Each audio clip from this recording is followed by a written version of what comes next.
Assalamualaikum warahmatullahi wabarakatuh.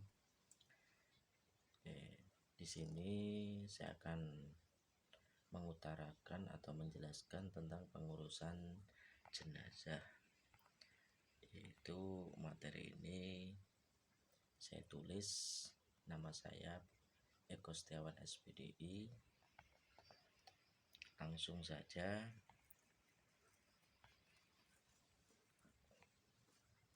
Hal-hal yang harus dilakukan pada jenazah atau yang sudah meninggal. Yang pertama yaitu yang harus kita lakukan memejamkan kedua matanya. Yang kedua mengikat kedua bibirnya. Dan yang ketiga menggerak-gerakkan atau melemaskan persendian. Dan yang keempat mengikat kedua kakinya agar tidak keluar kotoran. Dan yang terakhir melepaskan pakaiannya dengan tetap menjaga auratnya. Selanjutnya yaitu apa yang harus kita lakukan, yaitu adalah meletakkan jenazah tersebut di atas ranjang atau tempat tinggi agar tubuhnya tidak terpengaruh oleh tanah ataupun lantai yang dingin. Dan selanjutnya yaitu menutupinya dengan kain, ya, kecuali meninggal dalam keadaan ihram atau dengan keadaan di Mekah. Yang ketiga berdoa untuk mayit.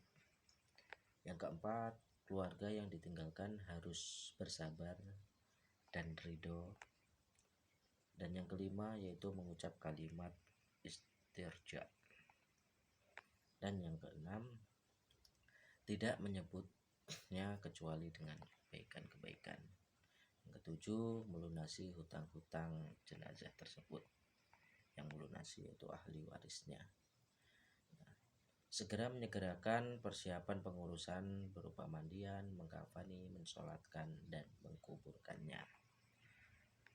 Dikuburkan di tempat di mana dia meninggal. Terus memberitahukan kerabatnya dan menghadiri sholat dan mengurus jenazahnya. Yang mendengarkan kematian dianjurkan mendoakan dan memohonkan ampun kepada Allah Subhanahu wa taala.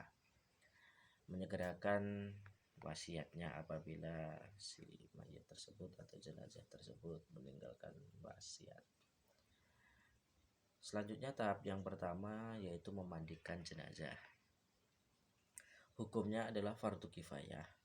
Dalam artian jika sebagian orang yang telah menjalankannya, maka kewajiban untuk melaksanakannya telah gugur bagi orang lain. Hal ini dalam rangka melaksanakan perintah Allah Subhanahu wa taala dan memenuhi hak bagi kaum muslimin. Mayat orang yang beragama Islam itu wajib dimandikan kecuali jika mereka mati dalam peperangan. Kalau sekarang tidak ada ya dalam peperangan. Yang pertama yaitu syarat-syarat memandikan. Yang pertama harus beragama Islam. Yang kedua berakal sehat. Yang ketiga amanah. Yang keempat orang alim atau mengetahui tata cara memandikan jenazah tersebut. Yang kelima yaitu merahasiakan, bisa menutupi aib jenazah tersebut apabila terdapat aib-aib di dalam tubuhnya. Selanjutnya yaitu syarat tempat memandikan. Tempatnya suci dan bersih, tidak berada di WC atau di kamar mandi. Tertutup atap dan dindingnya terlebih dahulu ya. Atap boleh tidak menggunakan. Nah, di sini kenapa kok tertulis atap dan dinding? Karena yang dititik beratkan yaitu adalah dinding. Kalau atap boleh kita tidak menggunakan atap, yang penting dalam keadaan terang, tidak dalam hujan atau terik panas matahari. Selanjutnya tidak terdapat patung dan gambar makhluk yang bernyawa. Yang keempat tahapannya adalah tata cara memandikan, meletakkan mayit di atas pemandian, melepaskan pakaiannya dengan tetap menjaga menutup auratnya. Kedudukan dan tempat perut mayit dengan tangan kanan sambil diurut-urut 3 kali atau 5 kali untuk mengeluarkan sisa kotoran yang ada.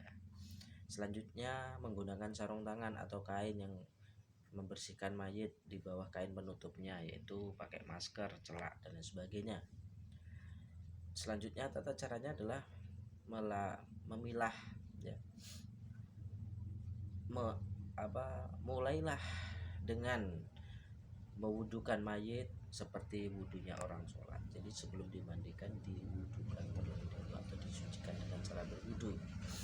Dan selanjutnya yang keempat adalah pemandian pertama dengan menggunakan air dicampur dengan bidara hingga berbusa atau dengan sabun, melalui dengan basuhan kepala, wajah, dada, dan ketiak si mayit sebanyak 3 kali.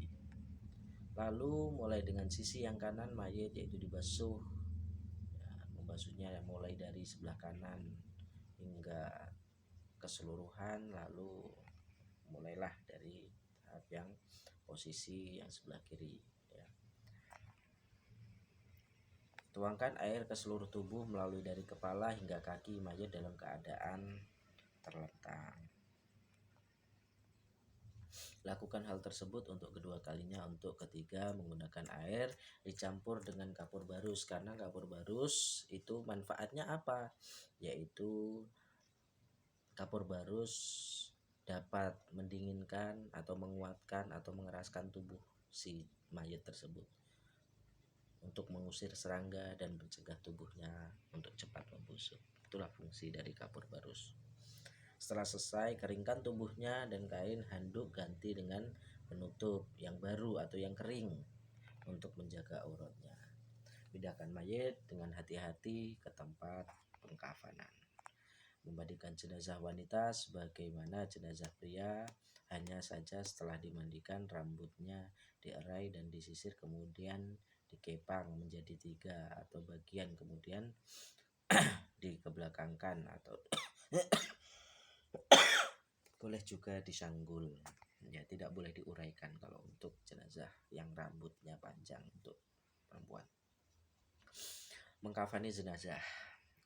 Mengkafani jenazah dengan suatu yang dapat menutup seluruh badannya meskipun dengan satu baju, hukumnya adalah fardu kifayah. Hal-hal apa saja sih yang dianjurkan ketika mengkafani jenazah?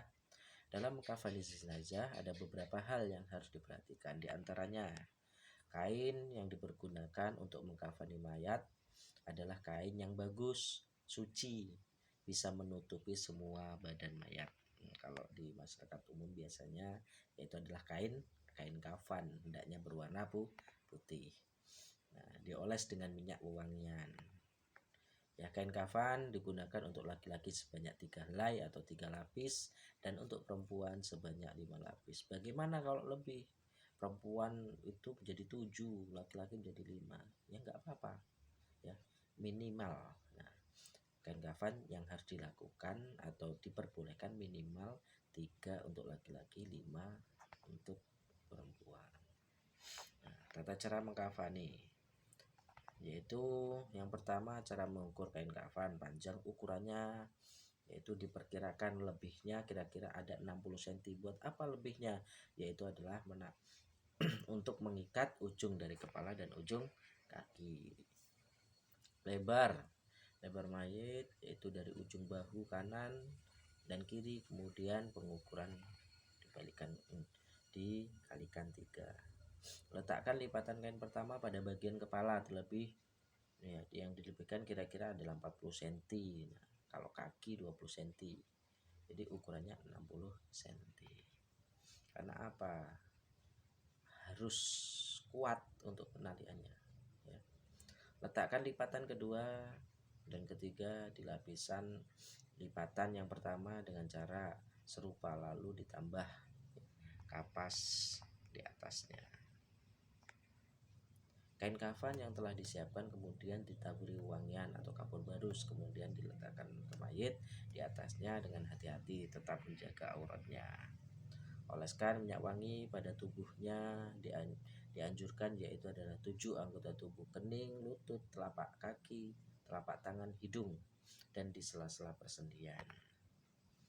Lalu ambil ujung kain yang pertama, yang paling bawah, yang dalam, arah ke kanan, kemudian dilipat sebelah kiri secara bersamaan dan dari kaki hingga kepala. Setelah itu pegang ujungnya, kemudian kuatkan, lipat atau putar, lalu pegang kelipatan ujung kain itu dengan tangan kiri, lalu ambil kain dan keduanya lakukan seperti yang pertama, begitu juga dengan yang ketiga.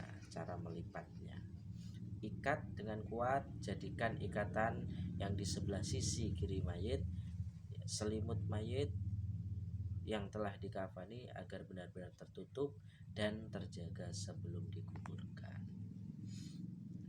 Itu adalah step by step dalam mengkafani jenazah. Sekarang kita masuk dalam menyolati. Menyolati hukumnya yaitu adalah fardu kifayah juga. Keutamaan sholat jenazah menurut Abu Hurairah telah dijelaskan bahwa Rasulullah SAW bersabda, siapa yang mengantar jenazah dan menyolatinya, maka baginya 1 qirot. Siapa menghantar jenazah sampai selesai proses pemakamannya, maka baginya 2 qirot.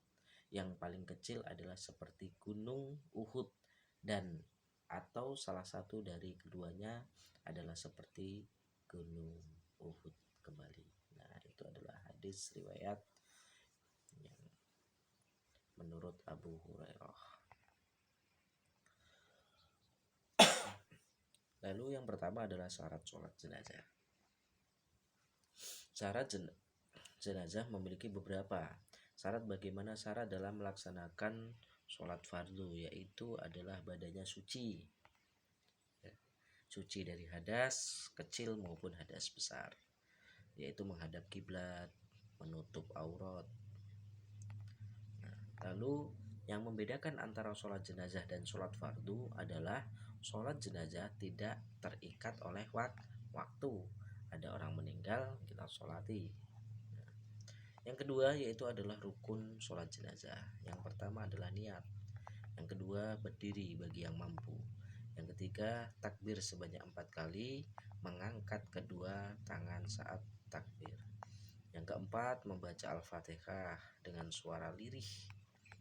Yang kelima membaca sholawat kepada Rasulullah SAW. Yang keenam doa pada mayit. Dan yang ketujuh membaca doa setelah takbir keempat. Lalu yang terakhir adalah ditutup dengan salam. Lalu yang kedua, cara menyolati jenazah itu seperti bagaimana? Yaitu meletakkan jenazah di hadapan imam. Imam berdiri di hadapan kepala mayit jika mayit itu adalah laki-laki. Jika mayitnya perempuan, maka imam berdiri di tengah-tengah mayit atau di lurus pusar dari mayit tersebut. Kemudian makmum berdiri di belakang imam. Imam bertakbiratul ihram dan diikuti oleh makmum. Lalu berta'awudz, membaca basmalah, tidak membaca doa iftitah, langsung membaca surat Al-Fatihah. Semuanya dibaca lirih atau disirikan. Dan yang keempat takbir 2 seraya, mengangkat tangan kemudian membaca sholawat. Dan yang kelima kemudian takbir ketiga sambil mengangkat dan doa untuk si mayit. Yang ketujuh takbir terakhir lalu salam. Memakamkan jenazah. Menguburkan atau memakamkan hukumnya sama, adalah fardu kifayah. Pemakaman boleh dilakukan pada malam hari jika sudah disolati. 1. Tata cara membawa jenazah. Letakkan mayit di atas keranda dengan terlentang. 2. Tutup dengan selimut kain keranda mayit wanita, sebaliknya ditutupi dengan kubah atau kayu. Ya, sebenarnya sama ya antara mayit jenazah laki-laki dan perempuan itu. Disunahkan untuk membawa keranda sebanyak 4 orang. Mobil gimana, Pak? Ya nggak apa-apa kalau memang jaraknya ditempuh jauh. Ya. Terus yang keempat yaitu adalah sunnahkan untuk bersegera dalam perjalanan. Liang lahatnya disunahkan memperdalam dan memperluas liang lahat, tujuannya agar baunya tidak tercium dan jasadnya tidak dimakan binatang buas ataupun burung-burung yang buas. Tata cara menguburkan yaitu memasukkan mayat ke dalam kubur, kepala ataupun kaki terlebih dahulu. Jika memasukkan mayat ke dalam kubur laki-laki yaitu memberi wasiat untuk itu. Bila mayit tidak berwasiat, maka kerabat dekatnya. Bila memasukkan mayit wanita, maka kuburnya ditutup. Nah, letakkan mayit berlahan dengan berbaring sisi lambung sebelah kanannya karena dia mempunyai atau menyerupai orang yang tidur dan menghadap ke kiblat. Buka ikatan kain kafannya dengan tanpa membuka wajahnya. Dekatkan dan masukkan mayit ke liang lahat, kemudian tahan dengan batu ataupun tanah yang sudah digumpalkan, ya depannya, di tengahnya, di punggungnya, agar agar mayat tersebut tidak terbalik.